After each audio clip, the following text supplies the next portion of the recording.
بسم اللہ الرحمن الرحیم۔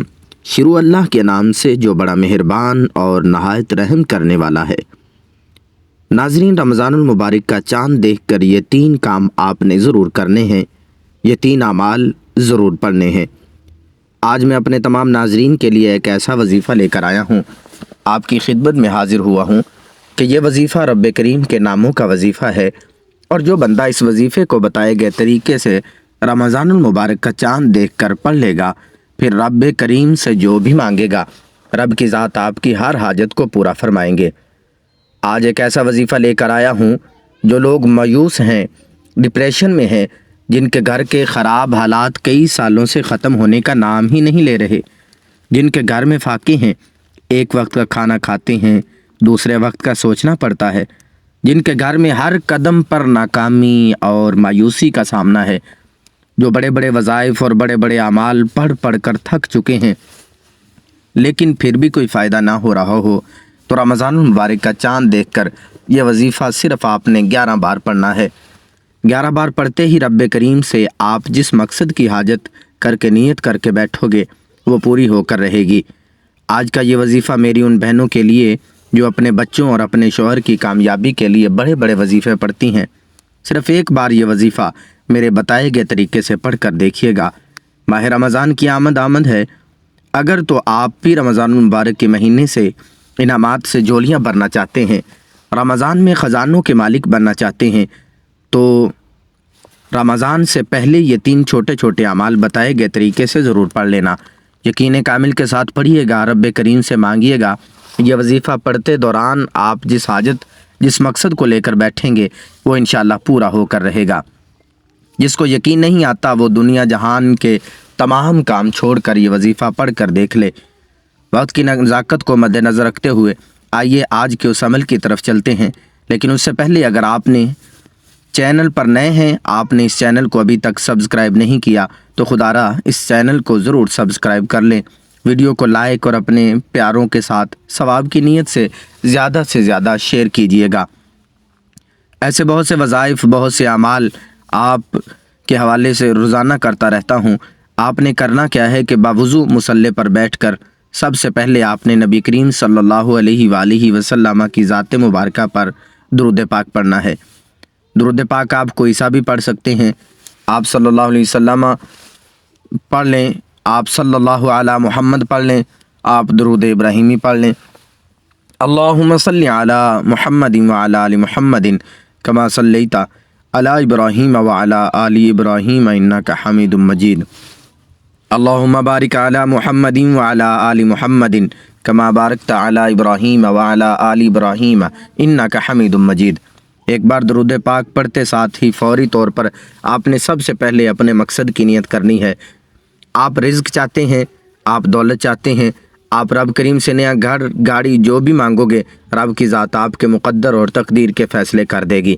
آج رب کریم سے جو مانگنا ہے آپ کو مل نہیں رہا، آپ کے دل میں جو خواہش ہے آج رب کریم سے مانگ لیجئے۔ اپنے مقصد کی نیت کر کے ساتھ ہی آپ نے فوری طور پر ایک بار اعوذ باللہ من الشیطان الرجیم بسم اللہ الرحمن الرحیم پڑھ کر وظیفے کا آغاز کرنا ہے اور اپنی آنکھوں کو بند کر لینا ہے۔ اب وظیفہ پڑھنے کا طریقہ سن لیں۔ آنکھوں کو بند کرتے ہی پوری توجہ اور دھیان کے ساتھ پہلے نمبر پر آپ نے جو وظیفہ پڑھنا ہے وہ آپ نے یا حیو یا قیوم پڑھنا ہے۔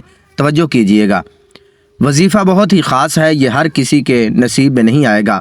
آج جس کو توفیق ہوگی، جس کے رب نے نصیب اور تقدیر کے فیصلے بدلنے ہیں، صرف اس نے یہ 3 اعمال پڑھنے ہیں۔ آپ نے سب سے پہلے نمبر پر یا حیو یا حیو یا قیوم کو پڑھنا ہے۔ آپ پڑھیں گے یا حیو یا قیوم، یہ 1 بار ہو گیا، یا حیو یا قیوم یہ 2 بار ہو گیا، یا حیو یا قیوم 3 بار ہو گیا۔ اس طرح آپ نے رب کریم کے نام یا حیو یا قیوم کو ہاتھ کی انگلیوں پر یا تسبیح کے دانوں پر پڑھ لینا ہے۔ توجہ سے سنیے گا، یہ رب کریم کا اسم اعظم ہے، یہ وہ نام ہے کہ جس کو پڑھنے کے بعد دل کے راز وہ ذات جسے رب کہتے ہیں وہ جانتی ہے۔ آپ کے دل میں چھپی ہر حاجت پوری ہو جائے گی۔ اگر کوئی بندہ جلد کامیاب ہونا چاہتا ہے، جلد اپنی خواہشات کو پورا کرنا چاہتا ہے، جلد رزق اور دولت میں کامیابی اور فراوانی چاہتا ہے، تو وہ یا حیو یا قیوم کو اپنی زندگی کا حصہ بنا لے۔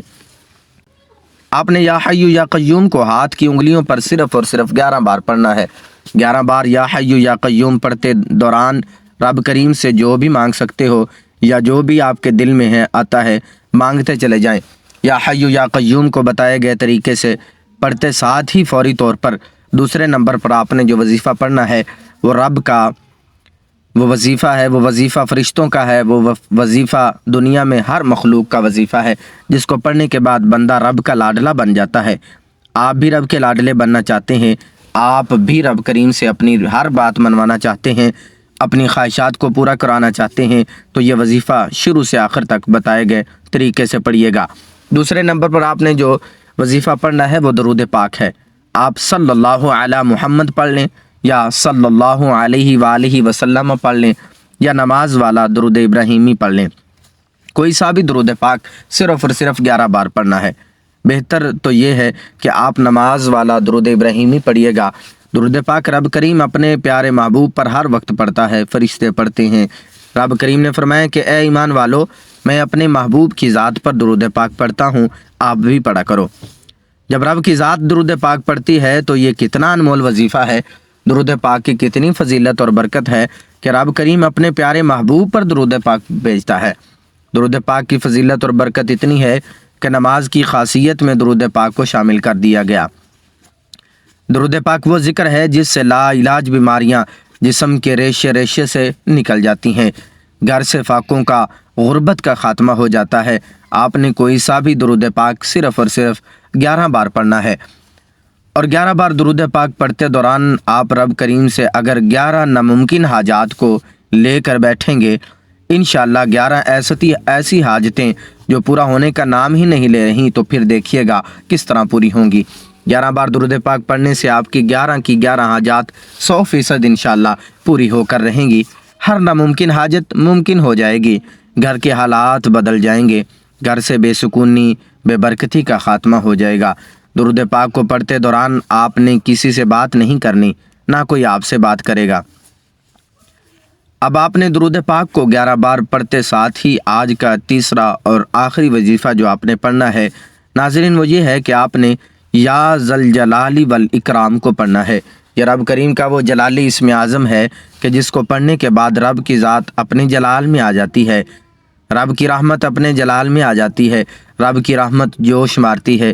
پھر بندہ لاکھوں کروڑوں اربوں بھی مانگتا ہے تو اس کے مقدر کا ستارہ چمک اٹھتا ہے، پھر گھر کے حالات بہتر ہو جاتے ہیں، مشکلات ختم ہو جاتی ہیں، اور آپ کی طرف آنے والی پریشانیاں، مسائل، مصیبتیں جن کو صرف رب جانتا ہے وہ بھی غیب سے ختم ہونا شروع ہو جاتی ہیں، اور بندہ سمجھتا ہے کہ میں جس طرف جاتا ہوں کامیابی مقدر ہو جاتی ہے، میں رب کریم سے جو بھی مانگتا ہوں وہ پورا ہو جاتا ہے۔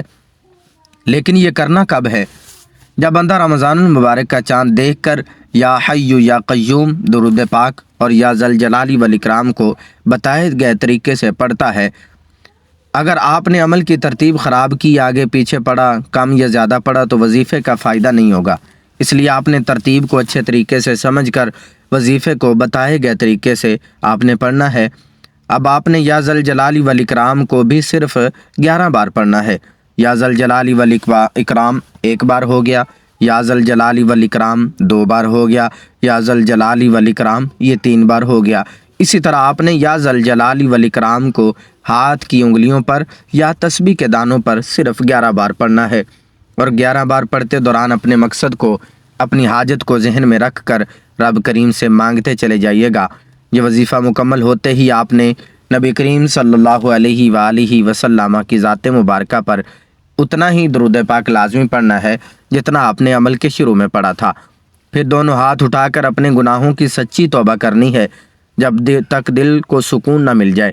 بار بار اپنے گناہوں کی سچی توبہ کرتے رہیں، جیسے ہی دل کو سکون مل جائے رب کریم نے سچی توبہ قبول فرما لی ہے، پھر ضد کر کے آنکھوں میں آنسو لیے رو رو کر پیارے حبیب کا وسیلہ دیتے ہوئے جو بھی مانگو گے رب کی ذات بہتر نہیں بہترین سے نوازے گا۔ وہ جو ہر شے پہ قادر ہے وہ آپ کی تقدیر کے بند تالوں کو کھول دے گا۔ اور چلتے پھرتے استغفر اللہ ضرور پڑھا کریں۔ اگر انسان دنیا میں کامیاب ہونا چاہتا ہے اور اگر وہ چاہتا ہے کہ آخرت میں بھی کامیاب ہو جائے تو اللہ تعالیٰ سے معافی مانگنا شروع کر دے، استغفراللہ پڑھنا شروع کر دے۔ دنیا میں سب سے خوبصورت رشتہ تعلق اللہ کی عزت کی قسم بندے اور اس کے خدا کا ہے۔ اللہ رب العزت بہت عظمتوں والا، شانوں والا ہے۔ وہ آپ کے اعمال کے مطابق آپ کو رزق نہیں دیتا۔ کبھی سوچو، لاکھوں کروڑوں گناہ کرتے ہیں لیکن کبھی رزق نہیں رکتا، ہم بھوکے نہیں سوتے۔ وہ ہمیشہ ہم پہ رحم کرتا ہے، پیار کرتا ہے۔ ایسی محبت دنیا میں کہیں اور ہے کہ آپ کی طرف سے بے وفائی ہے اور اللہ کی طرف سے وفا ہی وفا ہے۔ اللہ کی ذات غفور الرحیم ہے۔ یہ وہی رب ہے جب ساری دنیا آپ کو چھوڑ دیتی ہے لیکن اللہ نہیں چھوڑتا۔ اللہ کبھی انسان کو بے سہارا نہیں چھوڑتا۔ آئیں اپنے رب سے معافی مانگتے ہیں، اپنے رب کو راضی کرتے ہیں۔ ہمارا رب بہت ہی زیادہ مہربان ہے، رحمان ہے۔ آئیں اپنے رب کو مناتے ہیں۔ استغفراللہ واحد ذریعہ ہے اپنے رب سے معافی مانگنے کا۔ آؤ اپنے رب سے معافی مانگ لو۔ لا الہ الا اللہ محمد الرسول اللہ کی قسم، جب آپ سچے دل سے استغفراللہ پڑھتے ہو تو وہ معاف کر دیتا ہے۔ استغفراللہ اور درود شریف اگر ایک انسان اپنی زندگی کا حصہ بنا لے، خدا کی عزت کی قسم اس کی دنیا اور آخرت دونوں ہی کامیاب ہو جائیں گی۔ دعا ہے کہ رب کریم ہم سب کو نیک جائز حاجات کو اپنے غیب سے پورا فرمائے، جو مانگا مقدر فرمائے، جو نہیں مانگ سکے بن مانگے عطا فرمائے۔ دوستو، اپنے رزق میں برکت اور وسعت کے لیے اللہ تعالیٰ کے 99 ناموں میں سے کوئی ایک نام کمنٹ سیکشن میں ضرور لکھیے گا۔ جب اللہ سے مانگنے کی باری آتی ہے تو ہم لاکھوں کروڑوں مانگتے ہیں، اور جب ایک نام کمنٹ سیکشن میں لکھنے کی باری آتی ہے تو ہم لاپرواہی کرتے ہیں۔ اللہ تعالی ہم سب کا حامی و ناصر ہو، آمین۔